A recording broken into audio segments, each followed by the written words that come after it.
ఈ గ్రామ పంచాయతీలను మున్సిపాలిటీలోకి విలీనం చేయడం కానీ అదేవిధంగా ఒక గ్రామాన్ని ఒక మండలం నుంచి ఇంకొక మండలానికి మార్చుట కానీ వీటన్నిటి మీద మరి చాలామంది మెంబర్స్ ఇంటరాక్ట్ అవ్వడం జరిగింది సార్. నర్సిరెడ్డి గారు, తాతమ్మధు గారు, అదేవిధంగా మధుసూదనాచారి గారు, సత్యవతి రాథోడ్ గారు, నవీన్ గారు, వెంకట్రామరెడ్డి గారు, డాక్టర్ యాదవ్ రెడ్డి గారు, భానుప్రకాష్ గారు, తీన్మార్ మల్లన్న గారు, కవిత గారు, జీవన్ రెడ్డి గారు, అదేవిధంగా బండ ప్రకాష్ గారు కూడా అంతకుముందు కొన్ని విషయాలు మాట్లాడడం జరిగింది అధ్యక్ష. ఈరోజు మేము చెప్పేది ఈ బిల్లులో ఉన్నటువంటి అంశాలను తప్పకుండా మేము ప్రతిపాదించినాయి సార్. వాళ్ళు చాలామంది వేరే అంశాలను కూడా ఇందులోకి తీసుకురావడం జరిగింది.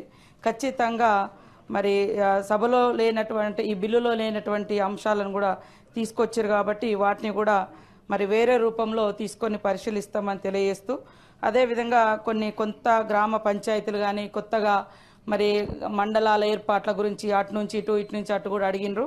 సరే, ఇప్పుడు స్థానిక సంస్థల కాల పరిమితి అయిపోయింది కాబట్టి చేసుకోవడానికి కూడా వీలుంది సార్.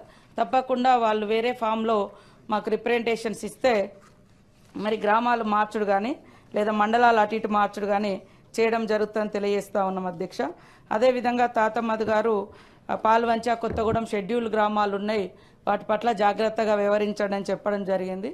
దాన్ని దృష్టిలో పెట్టుకొని ఈరోజు అక్కడి నుంచి వచ్చినటువంటి ప్రతిపాదనలు పట్టుకొని మరి నర్సంపేట మున్సిపాలిటీలో ఉన్నటువంటి రాజ్పేట ఏదైతే ఉందో 1950s వాస్తవానికి కొంత ఆ చట్టాల గురించి కూడా అవగాహన ఉండాలి.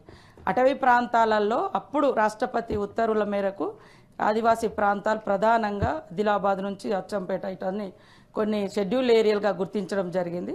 ఆ చట్టం మారుతూ 170గా మళ్ళీ 70s దాన్ని మార్చడం జరిగింది. అది షెడ్యూల్ ఏరియాలుగా రాష్ట్రపతి ఉత్తర్వుల మేరకు గుర్తించబడ్డటువంటి గ్రామాలు.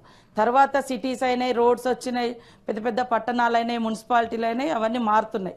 సరే, మారుతున్న పరిస్థితులకు అనుగుణంగా అక్కడ ఉండేటువంటి ప్రజల యొక్క హక్కులను మరి వాళ్ళ యొక్క అవసరాలను